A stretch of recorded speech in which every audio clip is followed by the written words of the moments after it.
Bonjour, je vais vous proposer une petite série de mobilisations à faire de temps en temps pour éviter de se raidir. Alors commençons par nous installer, pieds parallèles, ouvert largeur du bassin avec un peu d'espace autour de soi. On va faire tout d'abord une bonne respiration. Respiration longue. J'inspire par le nez, je souffle profondément par la bouche. On va rajouter un mouvement des bras. Quand j'inspire, j'amène l'air vers les poumons. Sur l'expiration, je pousse l'air vers là-haut. J'inspire, je vais toucher le plafond. Et souffle en abaissant les bras. Et à nouveau.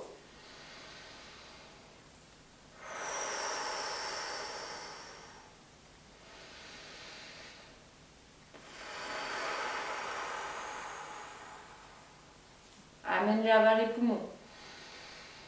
Repousse l'air avec les mains. Va en chercher là-bas.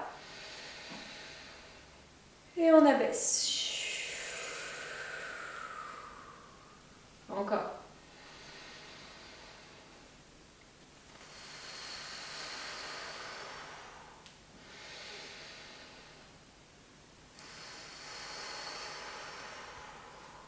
Un dernier cycle.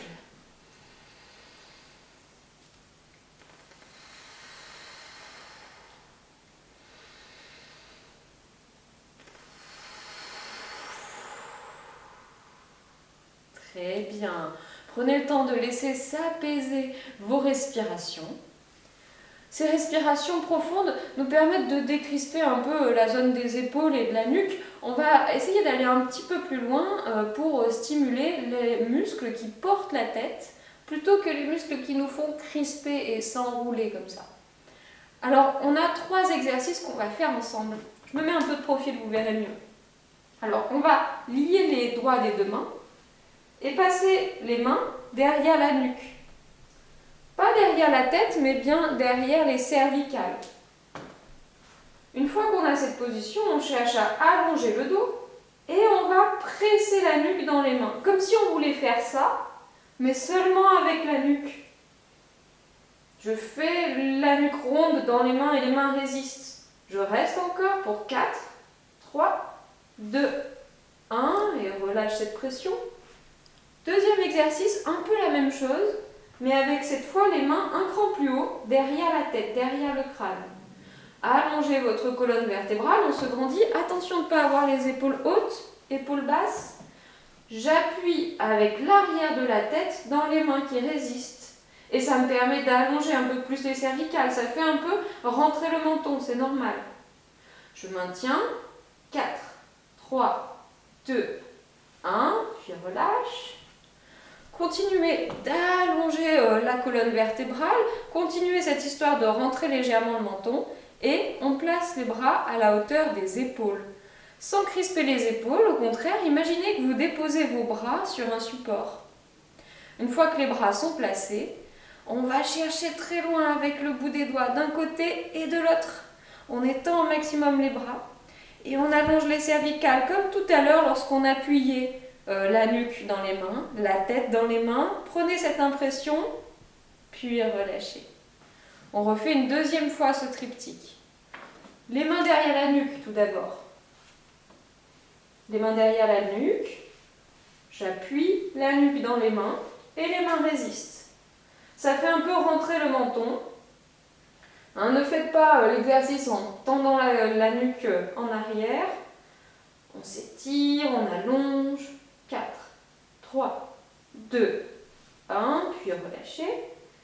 Les mains derrière la tête, derrière le crâne. Et même chose, j'appuie la tête dans les mains, comme si je voulais reculer ma tête, mais les mains résistent. On maintient et ça fait un peu rentrer la nuque. Rentrer le menton, ça allonge la nuque. On reste encore pour 4, 3, 2, 1, puis relâchez. Toujours cette histoire d'allonger les cervicales en rentrant le menton, cette fois sans aucun appui derrière, et les bras à la hauteur des épaules, sans crisper les épaules. Si cela vous fait mal aux épaules, cette position, gardez les épaules basses. On cherche à s'étirer très loin d'un côté et l'autre côté. N'hésitez pas à être un peu plus bas, mais même chose, je cherche à m'étirer, à allonger au maximum les bras. Et sans crisper toujours, les épaules basses. On sort la tête des épaules un peu plus, on garde le menton un peu rentré, comme pour faire le double menton. Et on relâche. Tout cela est très tonique pour la zone des cervicales. N'hésitez pas à faire quelques cercles avec vos épaules. Très bien, ces mobilisations pour la zone du haut du dos. On va à présent s'occuper de la zone du bas du dos. Pour ça, on se place à nouveau, pieds parallèles, genoux un peu pliés. C'est important d'avoir les genoux pliés pour pouvoir bien bouger. Une main devant, une main derrière. On fait ces mouvements du bassin que vous connaissez. Ça, c'est la rétroversion. Et ça, c'est l'antéversion. Faites des allers-retours de l'une à l'autre de ces deux positions.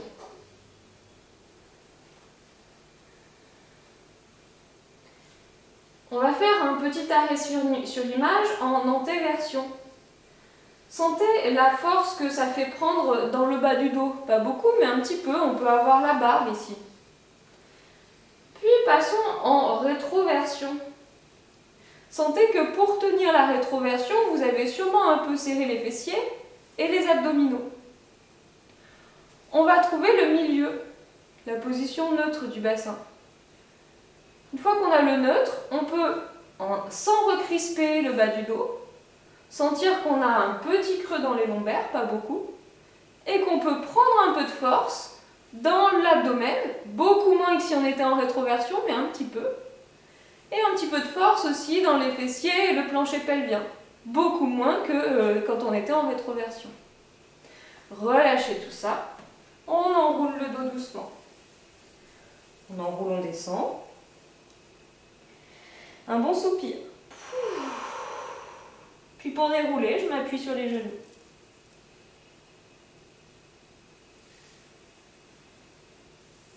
N'hésitez pas à vous déplier et à souffler doucement. Pour la suite, je vous conseille de vous appuyer contre un mur. On peut s'adosser à un mur. Hop. Avec les pieds un peu décalés de la plinthe. Moi j'ai mis mes pieds à au moins une fois ma pointure de distance par rapport au mur. Et les fesses assez basses pour avoir les genoux un peu pliés. Le haut du dos peut toucher aussi le mur. Par contre, la tête, c'est normal que ça ne touche pas. Ne cherchez pas à tirer votre tête en arrière pour que ça touche. Une fois que vous avez cette position, vous reprenez les mouvements du bassin de rétroversion et d'antéversion. Et normalement, avec le contact du mur, vous sentez très bien comme cela a une action sur la position de la totalité de votre dos. Trouvez, comme on vient de le faire, la position neutre, ni en antéversion ni en rétroversion. Et trouvez la sensation de serrer l'abdomen, de serrer le plancher pelvien, un petit peu peut-être l'impression de serrer les fessiers, mais sans faire de rétroversion. Il y a toujours un petit creux dans les lombaires, pas beaucoup. Ne crispez pourtant pas vos lombaires. On garde cette tonicité, on allonge la colonne et on reprend la sensation de rentrer un peu le menton. Ça donne ça. Et attention, on va basculer en avant, mais le bassin et le dos ensemble. Avec les fesses contre le mur, ça donne ça. On bascule et on s'arrête à peu près à 45 degrés. Attention, on ne veut pas ça, hein, d'accord? On s'arrête à peu près à 45 degrés par rapport au mur, on n'est pas très loin, c'est pas grave. Gardez les sensations de tonicité dans l'abdomen, les fesses, pas le bas du dos. On allonge la colonne. On maintient un instant cette position. Si c'est trop difficile, n'hésitez pas à vous appuyer sur vos cuisses. Ça doit stimuler toute la ligne de la colonne vertébrale. Continuez de vous grandir sur cette grande diagonale que forme votre dos. Puis prendre appui là pour le coup, pour tout le monde sur les genoux, on enroule. Puis on déroule en se décollant du mur. Je me décolle du mur, je me redresse debout. Je m'étire.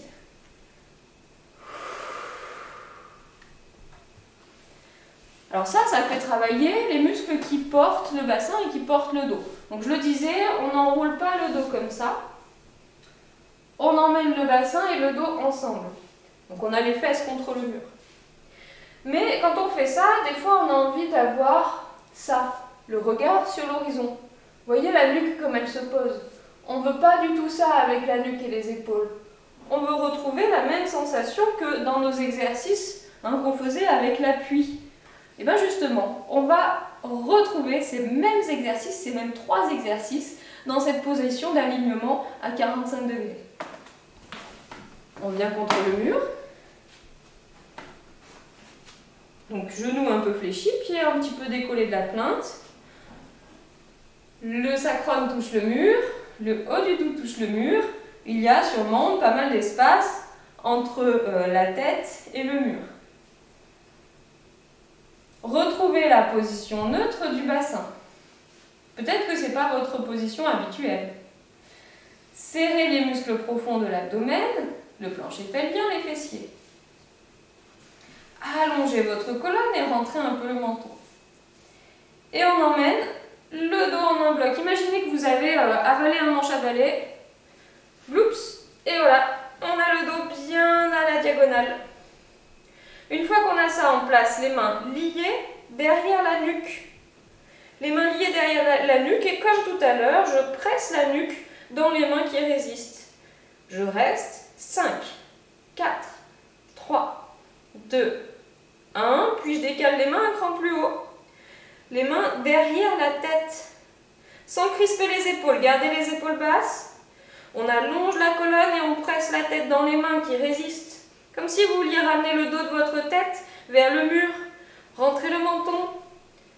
5, 4, 3, 2, 1. Lâchez cette pression, mais gardez la position de la tête. On place les bras à l'horizontale ou un peu plus bas si vous sentez que vous commencez à crisper. Gardez les épaules basses. On s'étire, on allonge les bras très loin d'un côté, très loin de l'autre côté. On allonge le dos, on maintient. Serrez un peu votre taille. Prenez l'impression de serrer les fessiers. Puis prendre appui sur les genoux. On enroule. Et en se décollant du mur, on déroule. On s'étire et on se déplie. J'espère que ce petit enchaînement de mouvements vous a plu. Très bon exercice de faire ce petit enchaînement régulièrement pour tous les étages de la colonne vertébrale. N'hésitez pas aussi à le faire sans le mur. Le jour où vous vous sentez en forme, hop, je trouve la position d'alignement sans le mur et vous verrez, c'est encore plus difficile pour les cuisses. Si cette vidéo vous a plu, n'hésitez pas à aller en voir d'autres sur notre chaîne pour garder la forme.